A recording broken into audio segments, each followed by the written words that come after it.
Well, let me start by thanking the Office of Inspector General for the 6 months of effort that went into the report that was released this week. And thank you to the members of the media who accommodated me yesterday with phone interviews. But I wanted a chance to talk to you in person about the results that came in. And I want to start by going back to what this issue is about, because I think it's gotten lost. We lose about 135 babies a year in this city before their first birthday, double the rate of the suburbs and the rest of the state. We lose a lot more than that in the heartbreak of late-term miscarriages and stillbirths. And in the 9 years that I was the CEO of the Detroit Medical Center, I was responsible for the hospital system that treated more at-risk pregnancies than any other in Michigan, Hutzel. One floor up from my office at DMC was the Hutzel Neonatal Intensive Care Unit, where I spent a lot of time. And we'd have 500 babies a year born 28 weeks or earlier, babies that were 2 pounds. These babies would live for weeks in an incubator where their mom and dad couldn't hold them. They'd have tubes down their nose and mouth to feed them and to help them breathe. And if they did go home, they likely had issues the rest of their lives. At our hospital, we had women show up in the emergency room to deliver a baby, 15, 14, sometimes 13 years old, moms who had not been to a single prenatal appointment during their entire pregnancy. And it was heartbreaking to see. And what aggravated me even more was 2 floors away in that same building, Wayne State University was running the largest preterm birth research program in America. They had $167 million in federal funding. They housed the National Institute of Health, the only place in the Midwest that had an NIH branch. And the research that they put out would be disseminated around the world in international medical journals and celebrated for their breakthroughs. But those breakthroughs never made it to the pregnant moms in the city of Detroit. It's something I talked about repeatedly on the campaign trail. It's something I talked about in my first 3 State of the City addresses. And this was about trying to find a way to take the extraordinary resources of Wayne State University and make them available to something that, frankly, the Detroit Health Department had not done a good job of for a lot of years. Now, as far as the results of the report itself, it's interesting when you look at what findings you don't see. There is no finding that anybody in the city broke any laws. There's no finding that anybody violated any ordinances. There's no finding anybody violated any policies or city rules. There's no finding of conflict of interest. And there's no finding that any money was misspent. That was after 6 months of exhaustive investigation. There are times in this city where a 6-month investigation concluded with no findings of breakings of laws, policies, or misspent funds would have been deemed a positive outcome. But we're at a different point right now, and I fully understand that. I want to talk about some of the individual issues. One, obviously, I take issue with is the suggestion that there was preferential treatment. As I said, you have America's leading research institution in preterm birth sitting right here in the city of Detroit. They brought massive resources to this program. And so when we started out, the idea that there was anybody else out there that had a 90-member faculty of caregivers, that had 2,000 high-risk patients in Detroit, that had $167 million of research, that somehow there was anybody to compare it to, if you were familiar with this field, you knew that just wasn't true. And in fact, the OIG report does not suggest that this wasn't the best. They say that we didn't do enough of a process. I think anybody who's in this field would recognize that this was unique. And one of the things that I think the OIG should have reported was the research on the outcome. That Wayne State researchers have shown that moms who went through Make Your Date had a 37% reduction in births below 32 weeks. You understand what that means? We have moms who miscarried multiple times, who went through the Make Your Date program, got the education programs, got the support, got the rides, and delivered a healthy baby. We've got moms who delivered their first baby at 28 weeks with all the problems in the NICU, who brought their second baby to term. We picked the right program. The program has worked, and there is no finding anywhere in this report that says Make Your Date doesn't work, that a dollar was misspent, or that says this wasn't the right program. I strongly believe in this program, and I believe it was the right thing for pregnant moms in the city of Detroit. Let me talk about the issue that Ms. Ha has described as the most serious issue, and that's the deletion of emails. And I've been wanting to talk about this for quite a while. Let's start with the background. I first learned of this in early May when a city employee was being walked out of their office and announced that this happened. Mr. Masseron and I learned about it at the same time. And I immediately knew what it meant, that we had a program that I thought was stellar and that there was no question in my mind deletion of emails was going to create the appearance of a cover-up when there was nothing to cover up. And as a result, as the OIG report indicates, that Mr. Masseron and I moved immediately to recover those deleted emails so that folks could see exactly what they were. And so the question now is, what do we do? Because as you've seen in the report, the OIG says some action needs to be taken relative to Ms. Wiley, to Mr. Friedrichs, and Ms. Abu Shakra. And I have consulted today with Denise Starr, our HR director, and Lawrence Garcia, our corporation counsel. And I have directed that Ms. Wiley, Mr. Friedrichs, and Ms. Abu Shakra undergo training that Mr. Garcia will be running relative to document management, FOIA law, document retention law, to make sure that they are fully versed in these programs. They made a mistake in judgment. There's no question about that in what they did. I believe this is the appropriate action to be taken for 4 reasons. One, the OIG report makes no finding that they broke any law, policy, ordinance, or rule. So we start with the fact, again, after 6 months, there's no finding that what they did broke our policies. Second, what they did, while it was the wrong decision, was made out of the best of intentions. Again, the OIG report indicates that none of these individuals deleted their own emails. They weren't trying to cover up a program. We had 2 young staff people who they wanted to protect. And I don't think there's any question that that was the motive. The third reason, to me, may be the strongest, which is why they did it. There has never been any question about the integrity of any one of these 3 individuals. They are outstanding public servants. But I put them in a position that they were under enormous stress. And let me take you back to the way life was 11 months ago. A number of you were players in it. But we experienced something I don't know that anybody's seen anywhere. But I had an individual who had an axe to grind relative to litigation, who literally had me followed night after night for months and displayed that on a video board.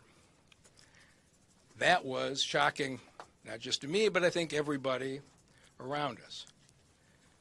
To the entire management team, though, there was no belief that what Mr. Carmack was doing was stopping with me. It was very clear he was obsessed with getting the city to back off of litigation. He had previously flown airplanes with personal attacks on our former corporation counsel, Butch Hollowell. We had credible information that people besides me had been followed. And it was a difficult time. And I stood in this room when, as you remember, Mr. Carmack was saying if I didn't back off, he was going to release all these terrible things. And I stood here and I said, be very clear, the city is not backing off in his position. Whatever Mr. Carmack comes with, he comes with.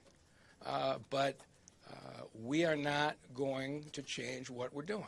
Now, that was pretty scary for not just me, but for everybody around.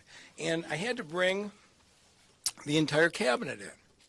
And I apologize to all of them to say, you're all in a bad spot because you all need to be conscious of the fact you don't know if you're being followed tonight. You don't know if you're being recorded, if you're being taped. You're going to have to live your life as if you may be the next person subject to these kinds of personal pressures. And if anybody thinks that was paranoid, look what's happened since. He taped his own lawyer, Todd Flood, in attorney-client conversations. He surreptitiously videotaped Ellen Ha, the Inspector General. This was not something that was an imagined threat. It was a very real threat. And I just felt terrible that I had put everybody in there under that stress. And so when Mr. Masseron and I learned of the deleted emails, I was pretty angry because I knew how it was going to look. And I called them in and said, what were you thinking? And they all said the same thing. Look, you brought us all into cabinet. You told us all we had to be careful. We could be being followed. We could be being taped. But we had 2 junior staff people who had done nothing except their jobs. And it's a matter of concern to us that Carmack and his surrogates continue to file Freedom of Information Act requests. At some point, these 2 junior staff people are going to end up on his radar screen. They're going to become part of the media circus. They're not in the cabinet. They haven't been warned. They aren't ready for this. And so we thought, in order to protect them, that if they deleted the emails, their names would never surface and they'd be left out of this. Now, obviously, that isn't the way it has turned out, but the cabinet has been trained repeatedly by the law department that documents that are not public documents and which may be disposed of immediately become public documents upon receipt of a FOIA and may not be disposed of. That was the training they'd received, and they all said to me, we believe we were following the law, and all we were trying to do was to protect these staff.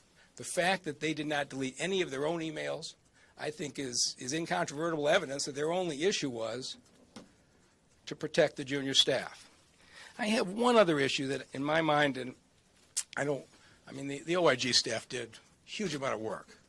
But if there's one omission in here that is very unfair, it's the omission about the efforts we tried to make once we learned in May of the deleted emails.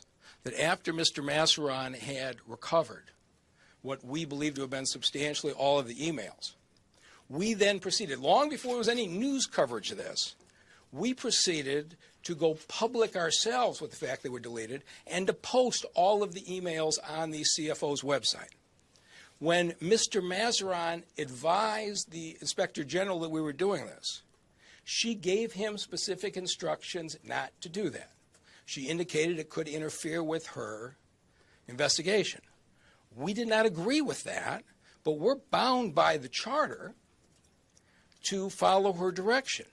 And so we were in a terrible situation in that we wanted to go to the public, say this is what happened, and show the emails. So you can see the emails are innocuous. There's nothing to hide.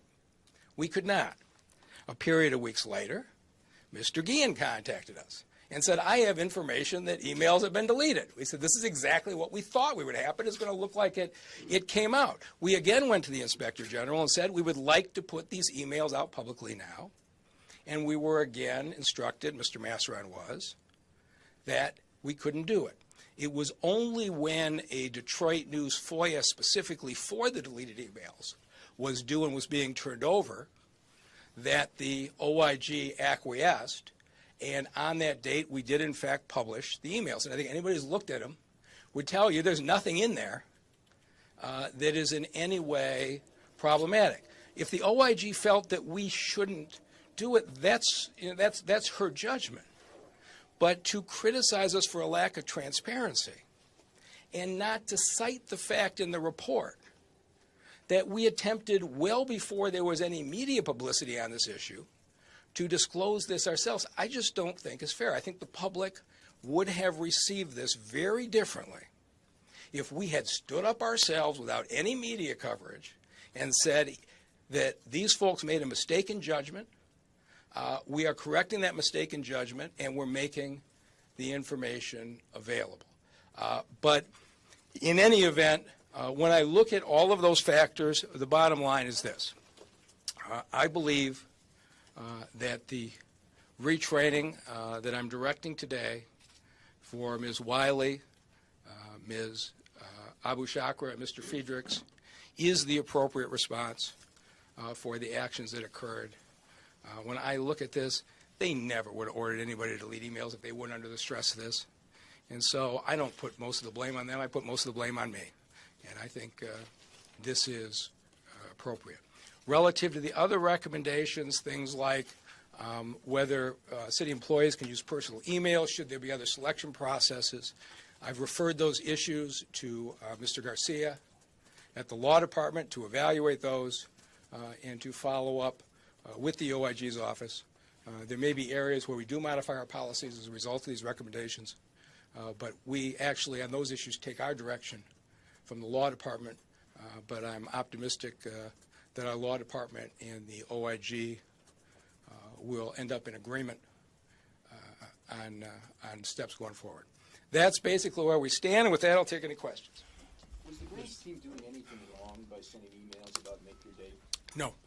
Then what was Alexis Wiley protecting them from? If they were doing their jobs, what was there to be protected from? So here is the way they've described it to me, is that when you see the way Butch Hollowell was attacked by Mr. Carmack with planes in the past, when you hear reports of people being followed and concerns of people being taped, we had 2 young staff people who were not on anybody's radar.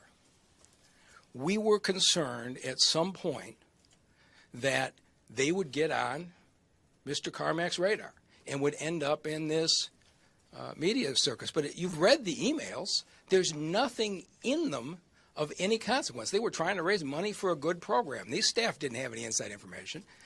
And so they had hoped that these 2 young women's names would not surface, so they'd never be the focus either of Mr. Carmack or the focus of any of you. I think that was, I think it was a mistaken judgment, but I think that's honestly what's on their mind. I think the OIG report says that. The OIG report says that the statements contradicted what Alexis Wiley said.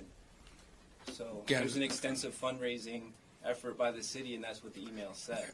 Again, those statements were later that she said, so she certainly didn't direct them to delete something over a statement she hadn't said. And again, I will strongly dispute that anything she said was inaccurate. What Ms. Wiley said was that our efforts were directed to Wayne State University, something I've said emphatically from the beginning, and not to a nonprofit. And of course, the Attorney General just reached that same conclusion. Rod?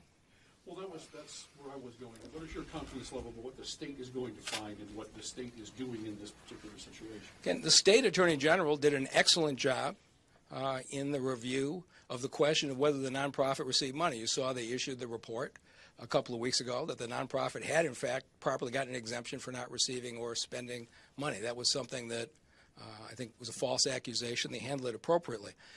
The Attorney General is also reviewing whether there was any violation of the law relative to destruction of public documents, and we'll let the Attorney General is very professional. They'll reach the right conclusion. I happen to know a little bit about this. At one time, I was Wayne County's document retention lawyer. I was literally the attorney who told every department in Wayne County what they could keep and what they could destroy. And criminal cases on on destruction of documents have related to cases like somebody went in and destroyed the original deed on purpose in the county land office. That's been the nature of those in the past. Whether this case rises to that level, the Attorney General will make a decision on, and we'll address it when that decision's come. I think we should just wait for the investigation. So you're not concerned that the findings will come back the same as the OIG? Again, I'm not going to express any opinion whatever other than the fact that we have a very professional Attorney General. And I expect that they will reach the correct conclusion. Mr. Mayor, you say that the OIG doesn't mention any conflict of interest, but do you think Detroiters will judge you on conflict of interest and preferential treatment, given your questionable relationship with Dr. Hassan and the city's willingness to support her in this program before it was headed out of Wayne State University? So, well, of course, it was always headed out of Wayne State University, but I am in somebody's living room with a group of people every single week, and it is a very powerful thing when a mom comes up to you and said, I miscarried twice, and I delivered my last baby to full term, and she's healthy on Make Your Date. And I'll leave it to the people of the city of Detroit to judge whether what I was doing was the right thing or not. Before it was headed by Dr. Hassan out of Wayne State University, the city directed its efforts and its support towards this program by Dr. Hassan. No, the program from the original city support was a Wayne State University-run program. That's essentially the conclusion of the Attorney General on the waiver case. So it was a Wayne State program. So think about this program. Wayne State has got 90 doctors and midwives that deliver babies. They probably got 2,000 moms, mostly high-risk moms, at the Hutzel Clinic. They have run this program, Wayne State has, from the beginning, and it has been successful. Again, the OIG found no conflict of interest, and I'll leave it to the people of Detroit to decide whether I was motivated in protecting the babies in the city or not.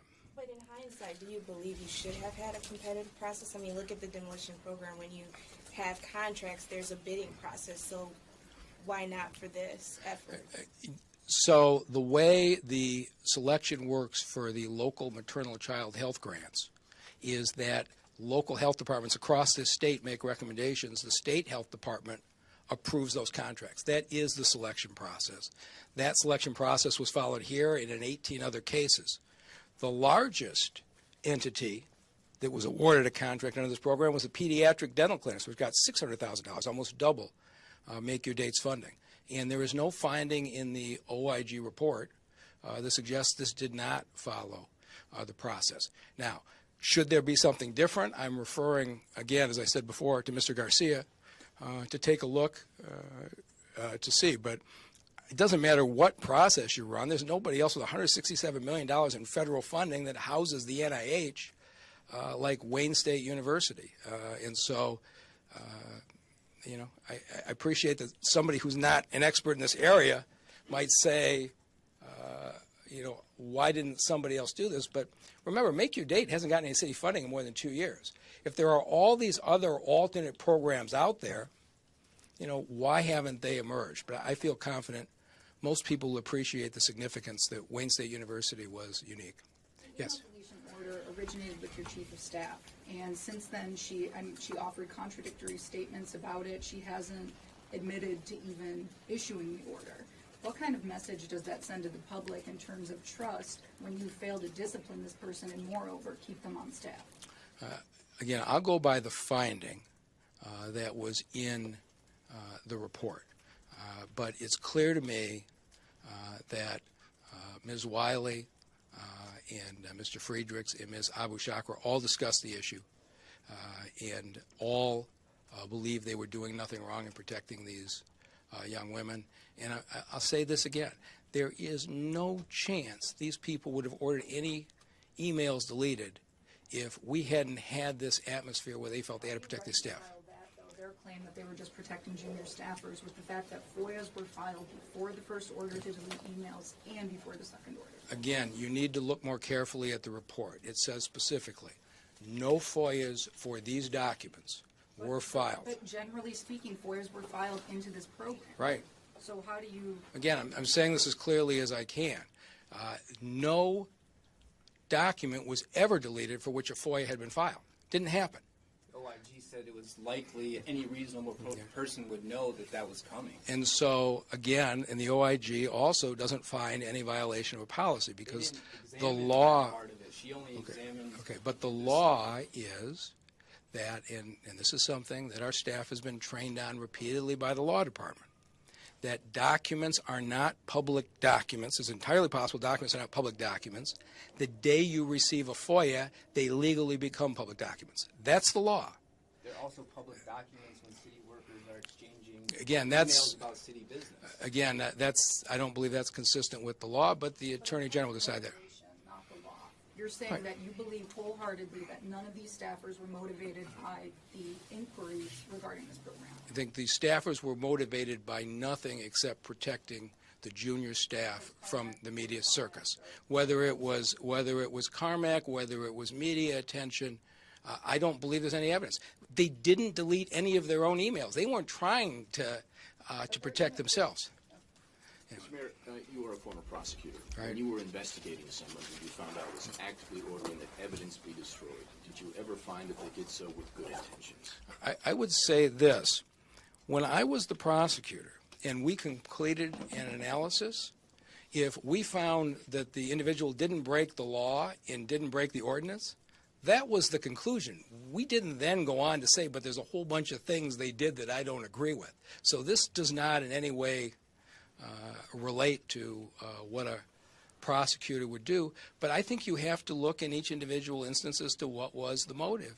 And even the OIG says, she specifically found Ryan Friedrich's statements credible, that the intention was to protect the junior staff. I don't know what other possible motive you think that there could be, but there's no doubt in my mind they made a mistake, but they did it with a good motive. Mayor Duggan, can you address the report in the report where it said that some health department staffers felt pressured by your office to recruit women for Make Your Day? Can you address that at all? You know, I was elected by the people of this city in large part because they were dissatisfied with the performance of city government. They were dissatisfied with ambulances not arriving. They were dissatisfied with buses not running. They were dissatisfied with streetlights not being out. They were dissatisfied with people not getting appropriate public health services. And if you want to go check the emails in the police department, I'm sure you're going to find officers angry that I required they all wear body-worn cameras.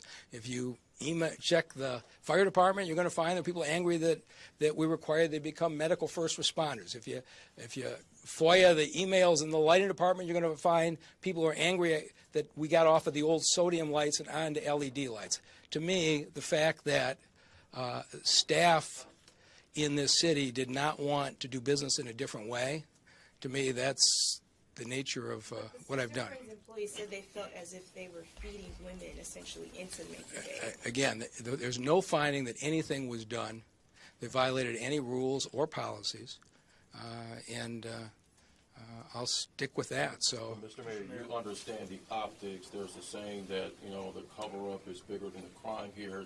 Even the director, mentioned herself at the OIG office, that if someone had done this in her office, they would have been let go, would have been terminated. Do you find this as a fireable offense? again, I think I've been clear on that. But if after 6 months of investigation, the report does not make a single finding of a law being broken, an ordinance being violated, or a policy being violated, to me, I go by the conclusion of that report. And I believe, in light of the circumstances under which the mistake was made, that I think this is appropriate. So you may disagree with that? Just to be clear, I mean, that's not a finding of whether or not the law was broken. That's not what the Inspector General finds. That's what the Attorney General finds. So I know we keep saying, or you keep saying, that they did not find any law was broken, but when in fact that's not something that the Inspector General is looking for. Well, the Inspector General frequently makes findings of laws being broken. Well, they didn't in this they case. Told us in this case Again, that they have nothing to do with the law. So that's the Attorney wait. So General's let's be purview. clear. Relative to the question of the Document Retention Act, they didn't. They did not exclude themselves for looking at laws being broken or anything else. The Document Retention Act issue is being reviewed by the AG, and they've indicated they weren't doing that. But they looked at all the other laws, and they found no evidence of any laws being broken. And the AG will obviously opine on that. Yes, sir. In your conversation with the chief of staff, when you first found out about this, was it the tone? Was it a tone of reprimand, or was it a tone of I understand? How did you convey your concerns? I started off unhappy because I knew how it was going to look. I was like, why would we come off as covering something up when there is nothing here to cover up? I think Serene Abu Shakra actually says that in the OIG report. But then as I listened to what they were going through emotionally, personally, and the desire to protect these female staff, I just felt awful that I had placed them in that situation to feel they had to do it. And I felt like, I was responsible for creating the environment, and so I put most of the blame on me. The environment's so bad, and there's these personal threats, and everyone's scared. Did you consider explaining your relationship with Hassan publicly to take some heat off of them? I don't know that would have done anything. Mr. Mayor. Yes. During, before, or after the administration of this program, did you have an extramarital affair with Dr. I'm never going to discuss my personal life, so you guys know that. And the OIG concluded it wasn't relevant. So, anything else? But All right. what are you exactly apologizing for to your staff? In terms of you said you placed them in a because position. they were in a situation where everybody in that room, at least anybody remotely connected with the lawsuit, had to be fearful that they could be being followed, taped, threatened, etc. Carmack, not your personal. I would say that relationship was with no question about it. The situation that we were in was. You forget what it was like, but I think the fact that I could have been followed night after night for months and been oblivious, I think, was pretty frightening. But we live in an era of the politics of personal destruction like we haven't seen. I should have known that, and I feel bad that the staff had to go through what they went through. Yes? The report did mention other programs where people did try to help, get funding. But it did say this was unique, and they felt extra effort was given just to this program specifically. It was. So, and you were saying it's only because of. Yeah. I mean, look at the report, and it cites other programs we support. We support lots of programs, and they point out the soccer leagues, the sewing center, which I also supported, and they said I put every extra effort into this. They're right. In my judgment, having babies survive their first year of life was worth more effort and focus than the soccer leagues and the sewing centers. And so I don't dispute that I put the effort into that, and I think most people in the city would agree with that judgment. Mr. Mayor, the optics of it, though, it can be a good program all at once, but when you have the person who's leading the program, Dr. Hassan, who you've had allegedly questionable ties, relationship with, doesn't it cast this this mystery into the shoulders about, okay, what's your real personal reason for supporting this program behind you wanting to do good for prenatal mothers, but also the optics of this, well, given who's leading the program itself? If there had been evidence come out that this program was not worthwhile, that the money had been misspent, that preterm births had not dropped, I think that would be a fair question to ask. But I got to tell you, people of the city have been so enormously supportive of me in the last year, I'll never find a way to express that appreciation. And I think the great majority of people in the city believe that I supported this program for one reason, and that was for babies to be born healthy. And I'm going to leave that to the judgment of the public, and they'll reach their own conclusion. And not also for who was leading the program. Yeah, again, you're talking about one of the leading researchers in preterm birth in the world. So she didn't take $1.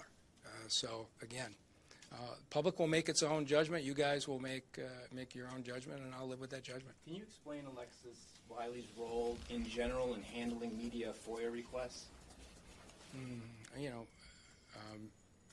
I'm not sure I'm the expert on that, but the media FOIA requests all go to Jack Dietrich, and I think at this point we have 3 full-time attorneys who handle media FOIA requests. Did But she meet with the the mechanics. FOIA coordinators Yeah, to discuss you're media beyond FOIAs? you're beyond my knowledge of how all that works.